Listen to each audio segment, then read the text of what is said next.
Sylvie Côté, gestionnaire et consultante en communication. Je sais que tu aides les gens à se propulser, à atteindre des objectifs. Et l'atteinte d'objectifs comme tel, ça veut dire quoi ou ça prend quelle forme dans ton parcours et dans ton accompagnement avec les gens? En fait, c'est un beau sujet, l'atteinte des objectifs, parce qu'au-delà du plan, de l'idée, je pense que ça prend l'essence. Si on travaille à contre-courant, si on fait des choses qu'on n'aime pas ou qu'on le fait pour les mauvaises raisons, on travaille à contre-courant. Alors qu'atteindre ces objectifs, c'est d'accepter de toujours se dépasser, d'augmenter le niveau, d'augmenter la barre, de ne pas se satisfaire d'un résultat plus ou moins intéressant. En fait, il y a une petite pensée que j'aime bien de Les Brown qui dit « Vise toujours plus loin, même la Lune. Si tu ne l'atteins pas, au moins tu seras toujours plus près des étoiles. » Et je trouve que ça, c'est un côté fort intéressant. Il faut quand même être conscient que la pensée magique, ça n'existe pas. Oui, il faut travailler pour avoir des résultats. Il faut s'investir. Autre chose que je trouve important dans l'approche pour atteindre nos objectifs, c'est d'être capable de faire une auto-analyse de soi-même, de ce qu'on a fait, de notre comportement. Qu'on fait comment? En fait, je pense que c'est de prendre vraiment du recul, objectivement, avec humilité, pour être capable de dire « Oui, ça c'était bien, mais j'aurais pu être encore mieux » ou « Ça, j'étais dans le champ, j'ai manqué mon coup, j'aurais pas dire ça ».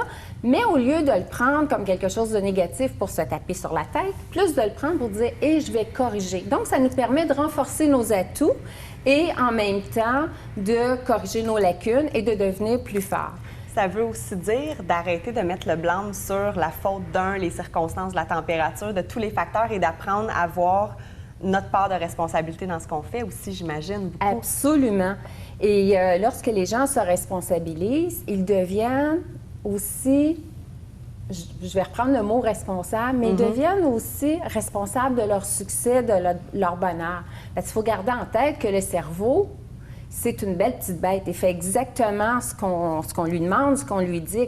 Donc, si on est toujours en train de blâmer les autres pour tout ce qui nous arrive ou encore de s'envoyer soi-même des idées négatives ou de niveler vers le bas, mais il ne faut pas se surprendre après que les résultats sont à la hauteur de ce qu'on a demandé à notre cerveau. Un peu même juste comme quand on se lève et on se dit « Ah, ça va pas bien aujourd'hui », bien ça ira pas mieux que ça parce qu'on l'a lancé dans l'univers en se levant. C'est un peu ça aussi que tu veux dire? Ouais. Absolument. On se conditionne. Quelqu'un qui dit « Ah, je suis tellement fatiguée. Ah, je suis tellement fatiguée. » Mais ne demandons pas que cette fille-là ou cette personne-là soit resplendissante d'énergie. Elle va être vraiment fatiguée. Donc, il faut vraiment faire attention à nos pensées, autant dans nos paroles, nos gestes. Tout ce qu'on fait, tout ce que l'on pense a toujours un effet domino. Parce qu'on ne vit pas isolé, on vit en société, on interaction. Dans le fond, quand on se met des objectifs, c'est toujours pour atteindre quelque chose qu'on veut beau, grand. On ne se fait pas d'objectifs pour être médiocre. Donc, essayons d'aller toujours dans cette direction-là, mais en faisant le contrôle de notre pensée et de s'entourant de positifs.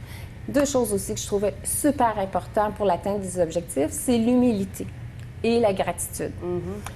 Dans un monde comme aujourd'hui où tout est performance, il faut être beau, il faut être fin, il faut être bon, il faut être réaliste aussi. L'échec, ça fait partie de la vie, mais l'échec, c'est pas une fin en soi. L'échec, c'est un beau tremplin, c'est une opportunité pour rebondir. D'ailleurs, les gens d'affaires, les gens qui ont des personnalités, qui ont des succès qu'on admire, souvent, ces gens-là ont connu l'échec. Et c'est ce qui a fait en sorte qu'ils sont devenus plus grands, plus forts et qu'ils ont la vie qu'on admire aujourd'hui pour eux.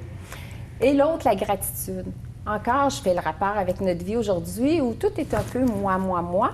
Ouais. Donc, en réalité, le moi, moi, moi, on va être, oui, nos pensées, notre attitude va définir beaucoup l'atteinte de nos objectifs, mais il y a également des gens qui nous aident. C'est rare qu'individuellement, on va tout atteindre soi-même. On est toujours en interrelation avec des gens. Et je trouve que c'est important de dire à quelqu'un « Hey, merci, ton appel a été génial aujourd'hui. » Merci de m'avoir aidé. Merci pour ton écoute. Ouais. Tout à fait. Ça peut même être le concierge qui nettoie notre plancher ou la femme de ménage. Il n'y a pas de saut métier. Chaque personne qui nous entoure a le droit à notre gratitude. Et il a son rôle dans notre vie. Des fois de très courts passages, puis des fois plus longs aussi. Exactement. Et quand les gens ont la gratitude, je trouve que ça envoie un beau message de rétroaction à l'univers et d'être capable de remercier et tout. Le karma, un peu aussi, tu sais, des fois, ça a l'air très éso de dire ça, mais c'est vrai que tout ce qu'on fait de bien nous revient, des fois pas immédiatement, mais il y a une roue d'entraînement et tout ça, l'énergie positive, dans le fond, qui circule autour de nous, puis c'est un petit peu ça aussi, c'est la façon aussi que tu travailles. Oui, puis en même temps, si on le fait avec cœur, si on s'engage en quelque chose pour les bonnes raisons et qu'on le fait avec sincérité, parce qu'on ne se le cachera pas, il y a beaucoup d'hypocrites, malheureusement, dans notre société. Mais quand on fait les choses avec cœur, avec pour les bonnes honnêteté, raisons. pour les bonnes raisons, le résultat ne peut qu'être merveilleux. Mais avant tout, atteindre ses objectifs, c'est prendre un engagement de cœur avec soi-même. On ne peut pas se compter d'histoire. Puis en terminant, ça serait quoi l'étape 1 pour, disons là, que je suis en remise en question, peu importe, je veux atteindre des nouveaux objectifs, j'ai un but, j'ai une idée à réaliser. C'est quoi l'étape 1? À la base, c'est quoi la première chose importante à faire ou l'erreur à ne pas faire? Ou est-ce que de toute façon, il y a des erreurs ou tout est là pour une raison, encore une fois? Moi, puis encore là, ça vaut ce que ça vaut parce que c'est mon idée, mais moi, je pense que tout arrive pour une raison dans la vie. On a souvent eu des situations, tous, je suis certaine que tu as vécu la même chose, où on veut quelque chose ardemment, puis ça ne fonctionne pas. Ça peut être notre premier amoureux. Quand il nous a quittés, on a pleuré toutes les larmes de notre cœur. Et on revoit cette personne-là quelques années plus tard, puis on fait « Pfiou! Merci, mon Dieu! J'ai pas eu, parce que la personne n'a pas évolué de la même façon que nous et tout, qu'on a tous vécu des situations qu'après coup, on a été heureux que finalement, ça n'allait pas aboutir selon notre rêve premier. Donc, tout arrive pour une raison. Et dans cette lignée-là, je pense qu'on peut être positif. Mais les erreurs à éviter, c'est peut-être de ne pas prendre le temps de s'arrêter, de se questionner qu'est-ce que l'on veut dans la vie. Et souvent, si on retourne à nos premiers jeux d'enfants, on a une bonne idée de l'essence, de qui on est. Et souvent aussi, ça va vraiment nous aiguiller. Si notre passion était de vivre à travers les magazines, comme je pense c'était une des tiennes, si notre passion était d'enseigner, de parler ou tout simplement de jouer à faire le maçon, ben voilà, c'est notre essence. Comme je disais tout à l'heure, il n'y a pas de saut métier. Donc, c'est vraiment de revenir à qu'est-ce qui nous interpelle, qu'est-ce qui nous passionne, qu'est-ce qui nous allume. Et déjà, de définir ça, je pense que c'est déjà un meilleur choix et ça peut nous aider à mettre les bonnes bases. Aussi d'identifier, dans notre situation actuelle, que ce soit amoureuse ou professionnelle, qu'est-ce que l'on aime, qu'est-ce que l'on n'aime pas, qu'est-ce qu'on peut changer à travers ça. Puis parfois, bien, il faut laisser aller des choses pour faire de la place à du nouveau.